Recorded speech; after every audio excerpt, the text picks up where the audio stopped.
Mas afinal, como é que é possível controlar a ansiedade sem medicamento e sem psicoterapia usando essas técnicas? Deve ser a pergunta que está aí na sua mente desde que você começou a assistir o curso. Mas, ainda antes de chegarmos lá, preciso te explicar o que é um hábito, tá? Por que é que a ansiedade provavelmente é um hábito na sua vida, é um hábito no seu cérebro. Quando eu falo hábito, talvez seja um tanto quanto óbvio para você, né? Hábito é uma coisa que eu faço muito.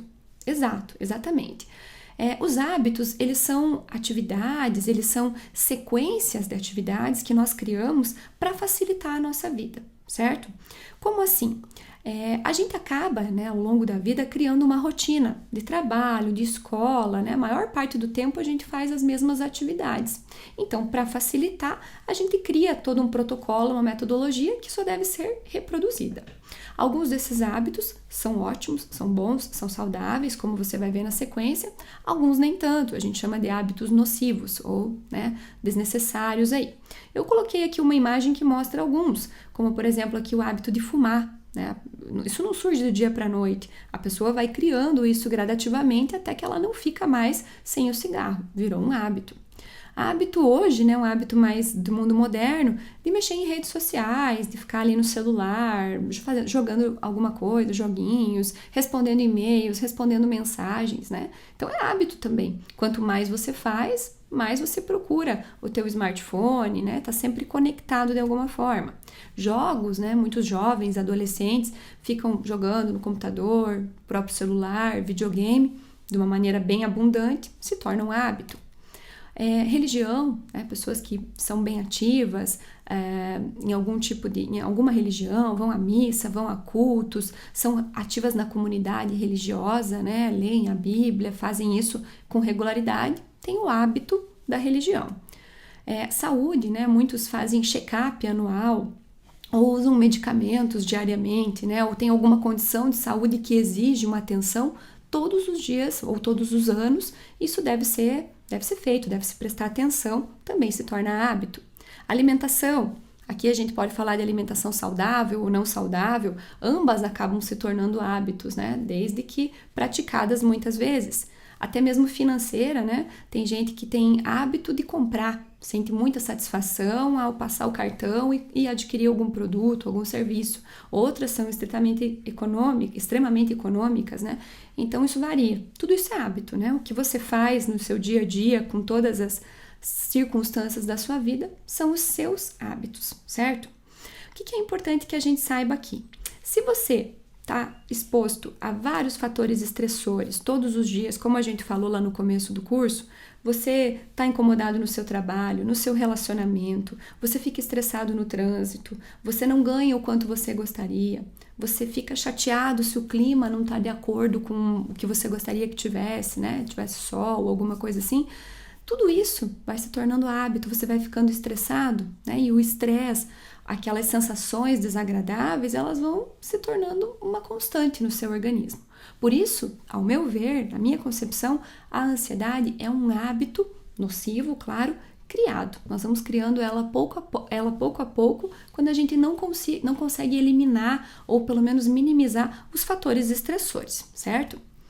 O nosso cérebro, inteligentemente, e também isso é uma coisa que vem da evolução, lá desde os povos mais primitivos, ele procura poupar energia. Então, se o alimento era escasso lá na época das cavernas, hoje não é mais, mas ainda assim o cérebro faz o possível para economizar. A quantidade de nutrientes que o cérebro usa todo dia é espantosa, né? É de longe o órgão do nosso corpo que usa mais substrato para produzir todas as suas funções. A glicose, que é a nossa né, base ali para formar energia, para sintetizar a energia, o açúcar propriamente dito, é consumido em demasia. Para você ter uma ideia, em torno de 100 gramas por dia de glicose são utilizadas lá nos processos cerebrais. É mais ou menos sua mão cheia de açúcar, certo? Para poder manter o cérebro funcionando, tá? Então isso aí é o necessário. Se você puder poupar de alguma maneira energia, você poupa. O teu cérebro faz isso muito bem. Então quando você tem, né, nessa imagem a gente vê os velhos hábitos, esse hábito de fazer todo dia a mesma coisa, né? O hábito de comer sempre a mesma coisa, de chegar em casa e assistir sempre os mesmos programas. O teu cérebro está acostumado com isso, certo? É fácil para ele. Imagine que você tem uma série de lâmpadas, como aquelas lâmpadas de Natal, sabe? Aquelas lampadazinhas. Quando você liga ela na tomada, rapidamente todas elas se acendem. A gente não enxerga isso porque é rápido, mas elas vão se acendendo uma a uma, certo? À medida que a corrente elétrica vai passando. O nosso cérebro, os neurônios, a nossa célula básica, que você com certeza já ouviu falar, também elas são ligadas, elas são conectadas, elas ficam próximas umas às outras e elas vão se comunicando. Então, quando você chega em casa e aperta o botão lá do teu controle remoto, você já está acionando aquele circuito que te diz assim: agora eu vou ficar aqui um tempão sentado, assistindo, procurando o programa que eu gosto, né? Ficar aqui relaxando depois de um longo dia de trabalho, por exemplo. Então, uma série de neurônios são ativados no teu cérebro, eles já se conhecem muito bem, é um caminho muito bem conhecido que poupa muito pouca energia, certo? Se você tiver que fazer alguma coisa diferente, talvez você fique incomodado. Se você tiver que preparar uma atividade para o teu trabalho, tiver às vezes que frequentar algum lugar diferente, você talvez não goste disso. Por quê? Teu cérebro está gastando energia. Ele tem que ativar uma outra circuitaria, uma outra via que é desconhecida para ele. Vou te dar um exemplo melhor para que você entenda, tá? Um hábito consolidado no teu cérebro. Vamos supor que você vai trabalhar todo dia dirigindo o seu carro e você faz o mesmo caminho, certo? Todos os dias você faz aquilo intuitivamente, você nem pensa. Você vira aqui, vira ali, anda tantos quilômetros, pronto, chegou. Num belo dia, o trajeto está interrompido, tem um bloqueio. Você tem que ir por outro caminho porque você precisa chegar no seu trabalho, certo? Bom, o teu cérebro, sozinho, talvez ele não consiga traçar o caminho. Mesmo que você coloque ali um GPS, né, que vai te guiar, vai ser um pouco estranho. Você vai ter que prestar muito mais atenção para não se perder. Você tem horário para chegar lá. Aquilo vai ser um pouco confuso para o teu cérebro. Não vai ser tão confortável como aquele caminho muito bem conhecido, certo? Mas aí eu te pergunto, se de repente, no próximo mês, você optar, escolher por fazer sempre esse novo caminho, ele vai ficar mais fácil, não vai? Vai chegar uma hora que você não precisa mais do GPS. Você vai sozinho. Talvez ele seja até melhor que o caminho anterior. Seja mais tranquilo, mais bonito, mais rápido, não sei, tá? Então, é mais ou menos assim que a gente substitui lá no nosso cérebro os hábitos. A gente elimina um hábito antigo e a gente cria um hábito novo, certo? Por quê? Por que eu tô falando isso para você? Porque exige disciplina, exige concentração e, mais do que tudo, exige repetição.